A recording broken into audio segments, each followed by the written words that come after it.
Hey guys, welcome back to another M&P family production video slash in association with On the Avenue. I hope you guys enjoy the veteran interview I did last year.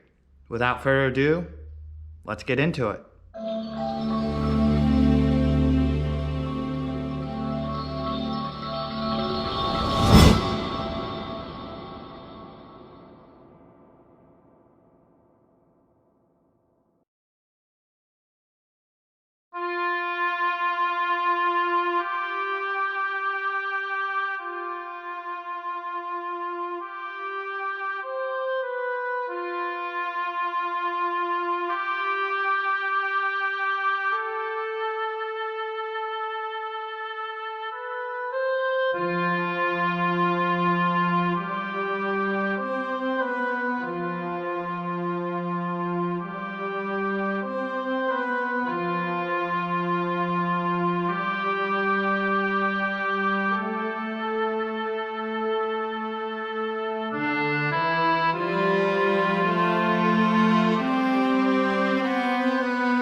So today's a very special day. We have a very special guest. Before I introduce him, I want to give you guys a little backstory. So for those of you who don't know, I took a trip to Paris, France for 11 days this year. I saw the Normandy beaches. I experienced all the town. I read all the history. We had private tour guides and everything. And I came back walking away like I wanted to know more. And so our today's guest is none other than a guy that was actually there 101 years ago, was present, and his name is Ralph Painter. So why don't you introduce yourself? Tell me a little bit about yourself. I was born in West Virginia, but we moved to Tennessee when I was 3 years old, and I grew up in a little town down in Polk County called Conasauga. My daddy was a lumberman, and so we we lived there until 1940, and we moved to Etowah. And I was drafted in the Army when I was 20 years old. I got drafted, and I was in combat 361 days. I slept under a sheet 2 nights, and I've got 5 Bronze Battle Stars plus the Bronze Star, and that's more than Patton's got. Whoa. Wow. But anyway, I've had a good life. I went to Polk County High School, and then I worked for TVA for 38 years in the old coal burning plants. But I've had a good life. I've got one son, and he came out. He was in the reserves for 28 years, and he came out as a light colonel. And but I was out of a family that was.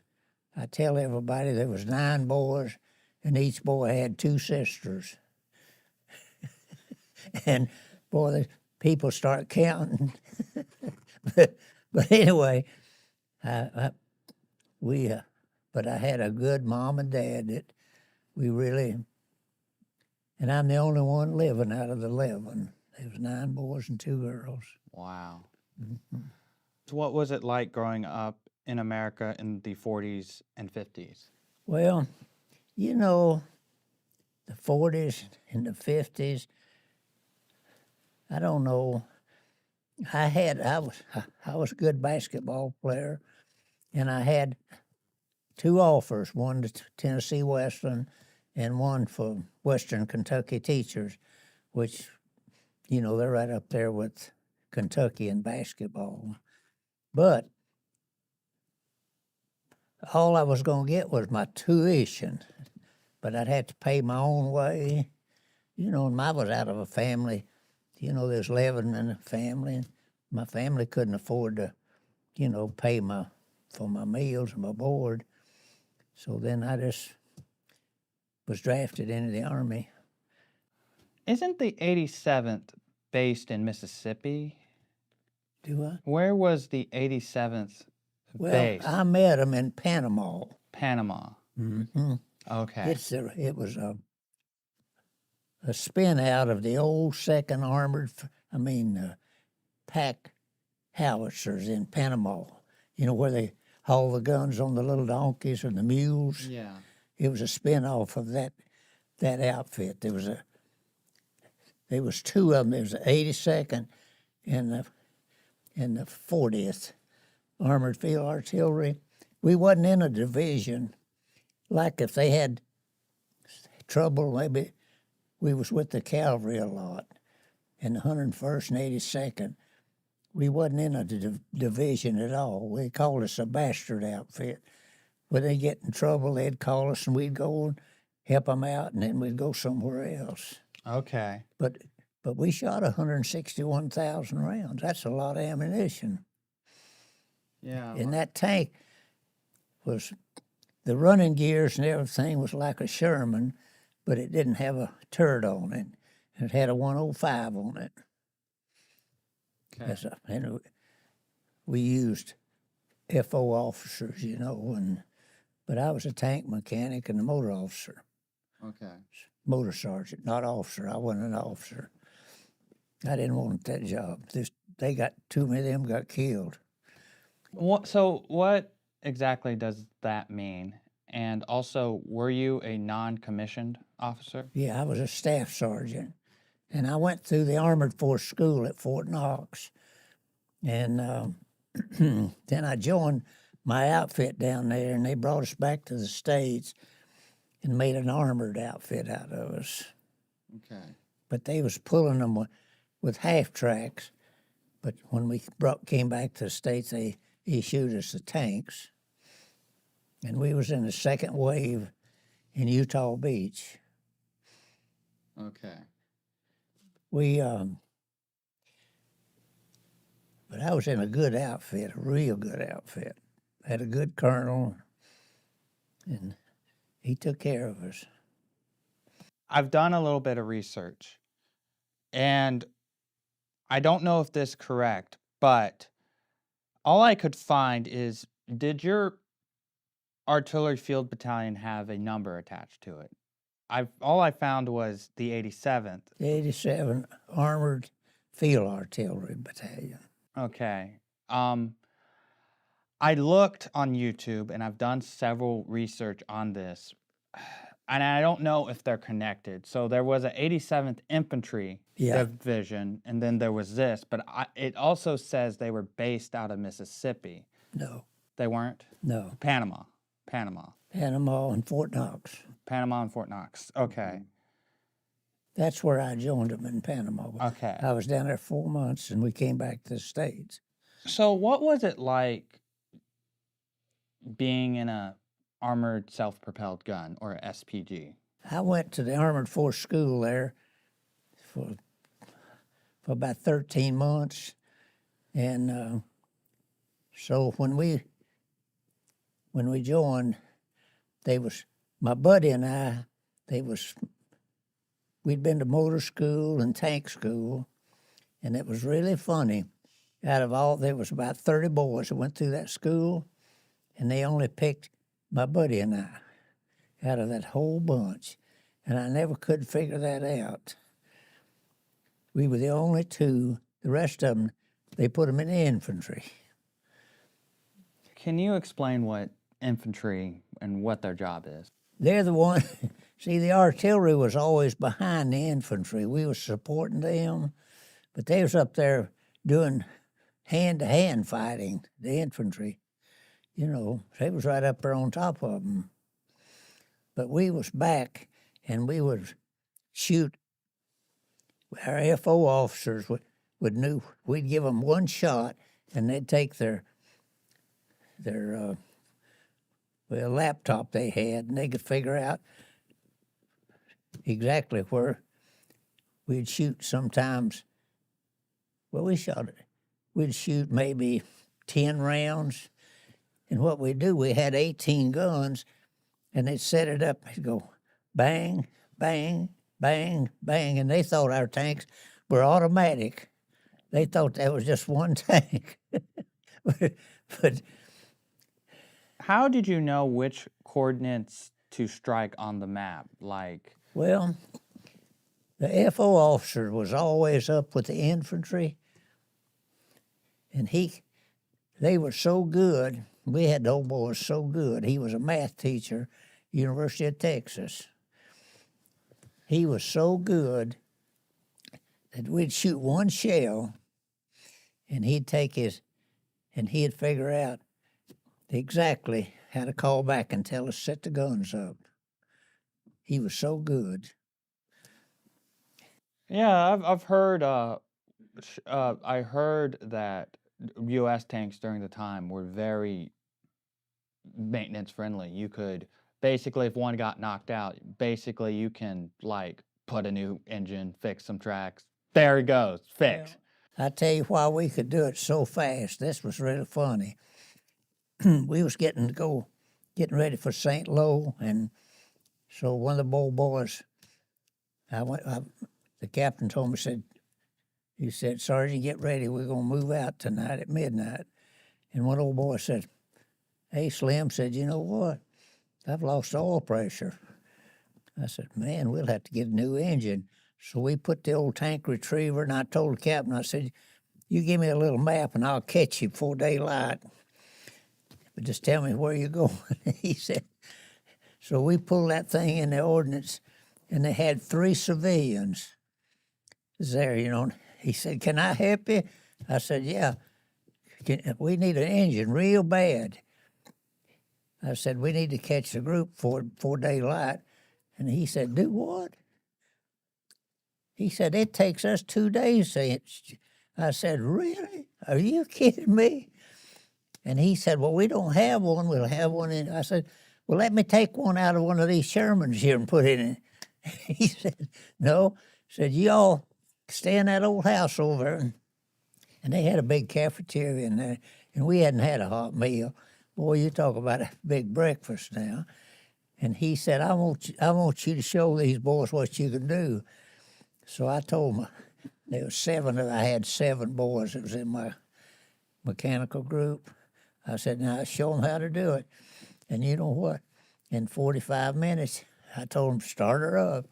He said, I cannot believe this. I said, I'll tell you what, when somebody's shooting at you, there's a lot of things you can do.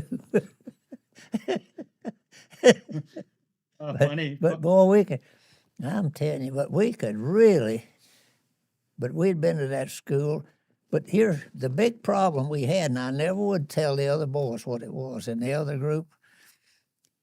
The old cowl around the thing had aluminum bolts that held all that cowling around the fan, and those bolts, those engines vibrated a lot, and the bolts would break.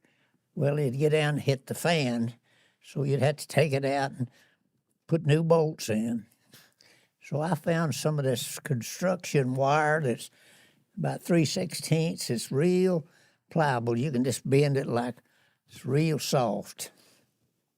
And what I'd do, I'd take that and wrap it around where the bolts were and take my pliers and tighten it up. I never did have to pull engines anymore. But I wouldn't tell nobody about it. Where were you when you heard about the Japanese attack on Pearl Harbor? I was in a restaurant. It was on a Sunday. Hugh Shelton's restaurant in Cleveland, Tennessee. We was going down to Dalton when we heard about it. And I had a brother, at first they took some boys in for a year, and they found out he was 38 years old, so they let him out.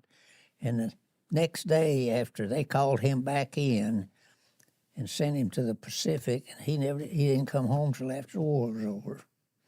He didn't get a vacation or nothing.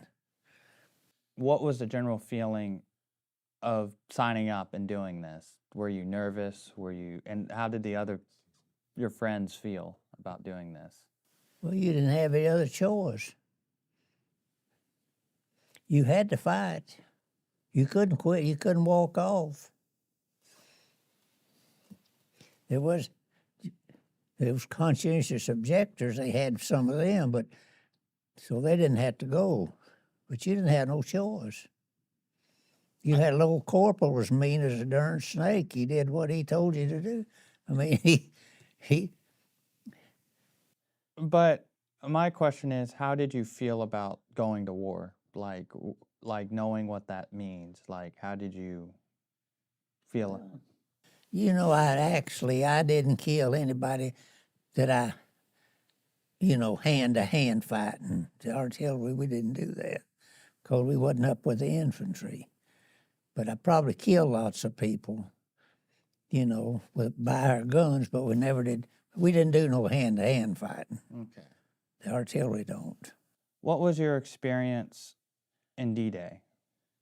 D-Day, well, how did it go down the whole timeline? it's real funny. They told us when we loaded on the ship, we thought we was going to North Africa. Well, we ended up to Utah, and they told us, says, now we're going to pull in, and y'all just run your tanks down to St. Mary Glees, and we'll go from there. Well, we didn't know, but the Germans was on maneuvers down there. They didn't know it. So it was 2 or 3 days before we ever got to the church there at St. Mary Glees. It was terrible. But you know what? They loaded us off at a Victory ship onto an LCT. You put 2 tanks on one. It was just like a wooden boat. Well, we got within about, 200 yards of the beach. And they was shooting. It was terrible. So the old Navy boy, he cut the engine off, and there happened to be a board there, 1 but 4 there on the floor. And I told the captain, I said, man, we can't get off here. This water's 20 to 30 feet deep here. Well, that Navy boy said, well, I'm not going in. Boy, he said the wrong thing. The old captain put his 45 right against his throat. He said, I said to go on in. Well, we went. I told him we had it waterproof, and it was about 3 feet deep, I guess. But we had the thing waterproof before we could run about 6 feet in the water before we'd run over we had sides put up on it. But anyway, when we pulled up there, the little Navy boy said, okay. I said, we can't get off here. Boy, that captain, boy, he put that gun up to his throat, I said, going in. Well, we started in, and we hit a mine hole some way. I don't know. And me and the captain was on the back, and we had this little bitty life jackets was a belt about 6 inches. It fit you pretty tight, and then it had a CO2 cartridge and had a thing like scissors in it. And what you're supposed to do when you needed it was jerk that loose and then mash that, and it cut the top off that CO2 cartridge. Then it'd blow up around your shoulders, right around your shoulder. Yeah. Well, we got off, and we hit this mine hole, and I ripped mine, and the old captain, he forgot to rip his, and it was choking him. So I took my knife and punched a hole in it. So when we got on the beach, one of the boys was next to me. He said, "I saw you save old captain's life." Said, "Why didn't you let it kill him?" We didn't like him anyway. He said, "That'd been a good way to get do away with him." But boy, he was a mean old man. The old captain was. I just imagine him yelling. Oh my gosh. We was with the 101st. We was backing them up, and the 90th Texas Division was having trouble, big trouble. So they called us to go over and help them. And boy, I'm telling you what, I never saw as many dead American soldiers, and a lot of them it didn't look that good to me. The enlisted man had a white thing upon the back of his helmet, and the officers had one ran up this way. And you know what? I saw 3 or 4 officers that was shot in the back of the head. Their own boys killed them. It was sad. Can't wrap my head around you're fighting for the country's freedom, and Yeah. you execute your own guys. That just Yeah. doesn't make any logical sense No, to it me. doesn't. That's one thing about when you're in combat, everybody's like, you know, you're both trying to save your life, and you're looking out for yourself, and you don't want nobody else to interfere with it either. Where were you when the war ended? Like, where were you? We were about 90 miles from Berlin in a little town called Quedlinburg, and it was a little town that hadn't even been bombed. So, did you stay behind as an occupation force for a while? No, I got out. But that did go on. Well, they came out when the war was ended. If you had 85 points, you'd be the first to go. And I had the Bronze Star. I had 80 points, but I was awarded the Bronze Star, and that made me 85. So I got home real quick. So what is a Bronze Star? What I got it for was the good work that I did on the tanks. I didn't get it for shooting a whole bunch of people, you know. But it was because I did my job well. But see, you had the Bronze Star, and then the Silver Star, and the Congressional Medal of Honor, and it's the third. So, what's your message today for all the younger generation and the generation that doesn't know about this conflict? Well, I'll tell you the way I feel about it. I think whenever a boy gets out of high school, he ought to serve a year in the Army. That's the way I feel about it. I think that is. You know what it'd be the best? You'd learn to say yes sir, no sir. Amen. No to that. ma'am and yes ma'am. Were you when you got home?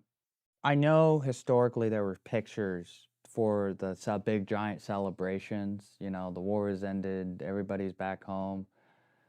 Historically, I think cities around the United States, celebrated. Like, did you ever celebrate? Like, were you a part of that?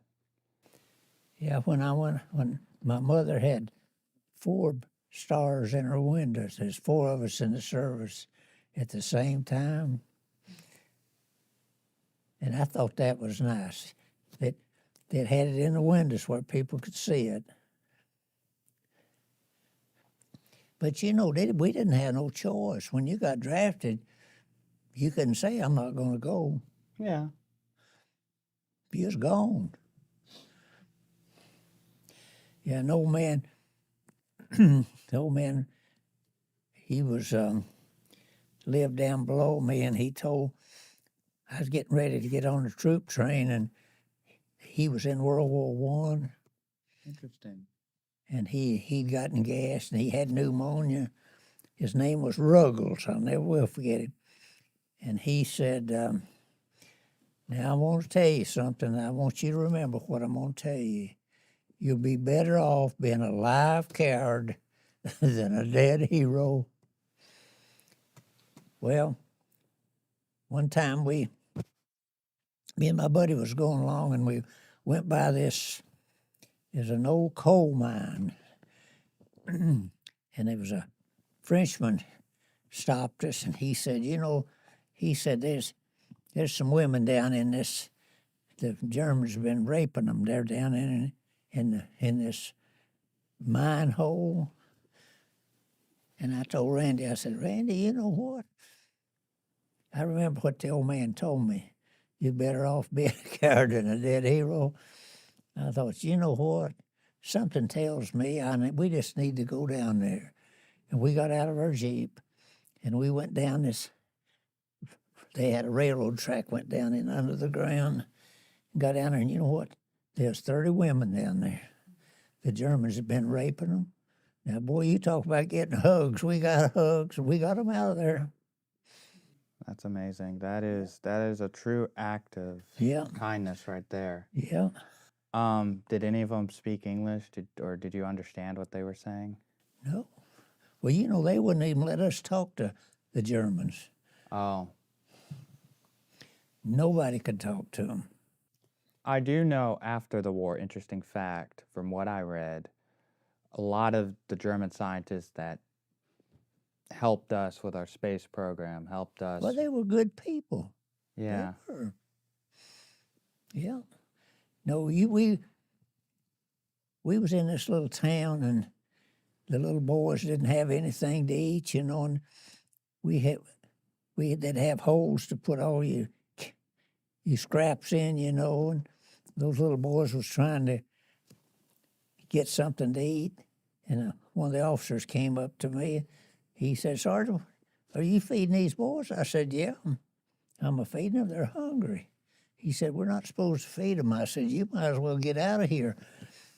So I said, I gave them my food, and Randy gave them his. He said, you're not supposed to be talking to them. I said, don't talk to me like that. I didn't grow up like that. Yeah. And we fed them. Well, I think that was the right thing to do because, even, my viewpoint is, I think, not that I understand what happened, but, in conflicts like that, I just think showing kindness and humanity, even though it's a tragic situation, is the most important thing you can do. That's right. That's right. And, and realizing that, we're not perfect, but we should show kindness, and we should. Yeah, my friend, we were buddies for all the time we was in service. They called us the Shadows. Said every time you see old Randy, you see old Slim. But anyway, we was going down through Belgium, and we was having trouble with one of the tanks. And I told Randy, I said, there's a well down in the pump. I said, get all our water cans and fill them up. So he and John, they went down there, and they was filling their cans, and this Belgian man had this German, and he said, hey, I've got a German here, y'all want him? And they said, no, we don't want him. And he said, well, what do you want me to do with them? Said, I don't want them either. And he said, well, we don't have any way of handling him. And you know what? He shot that fella, and he fell over on old Randy, my buddy. And you know what? That boy he wouldn't get 10 feet from me from that. He got shell shocked over that. And we was in a field, and our P-38s was strafing us. So we had this banner. It was about 10 feet long, and anytime we got, a lot of times they'd get messed up on the front lines. Yeah. And we was out there shaking that thing, and I had ran out there and got him. He went berserk, and I did an old Sherman tanker, and I put him in there and put the lid down on him so he couldn't get out. But that shell shocked him. He never did get over it. But he just went berserk. Yeah. I could have got a Silver Star for that if I'd have turned it in, but I didn't tell nobody about it. But I kept up with him for 40 years, I guess. Did the P-38 finally realize you guys were friendly? Do I? The P-38 that you said was strafing? Did they realize? No, They thought some way they got the wrong field. So a P-38, Lightning, as they're called, is a twin-engined, twin-boomed fighter aircraft, twin-engine. I would say it was capable of attaching rockets, Yeah. and it was primarily used for ground. It could also be a high-altitude interceptor. It had the capability to climb very well. They were the best fighters they had, but the workhorse for the Army was the P-47s. Yeah. They were radial engines. Boy, they strafed right in front of us. We could just see them come in right in front of the infantry all day long. They also called the P-38 the Fork-tailed Devil. The Germans codenamed the P-38 the Fork-tailed Devil. They shot them Spitfires down. I mean, those Me-109s. Yeah. Oh, man, they'd go. Yeah. But Yeah. these twin fuselage.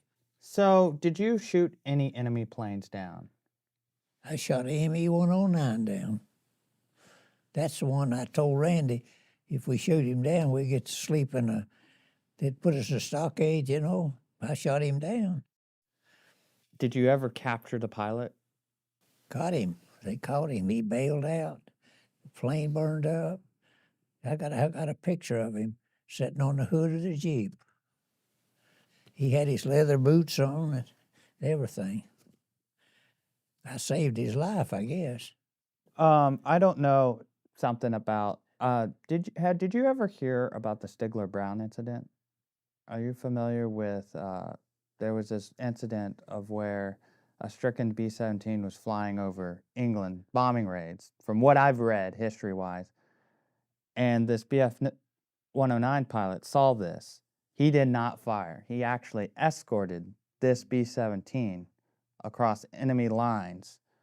So he basically, and this guy to this very day became friends with the B-17 pilot. So just I've heard about that. I tell you, now this is a story that is really, the Lord really looked after us.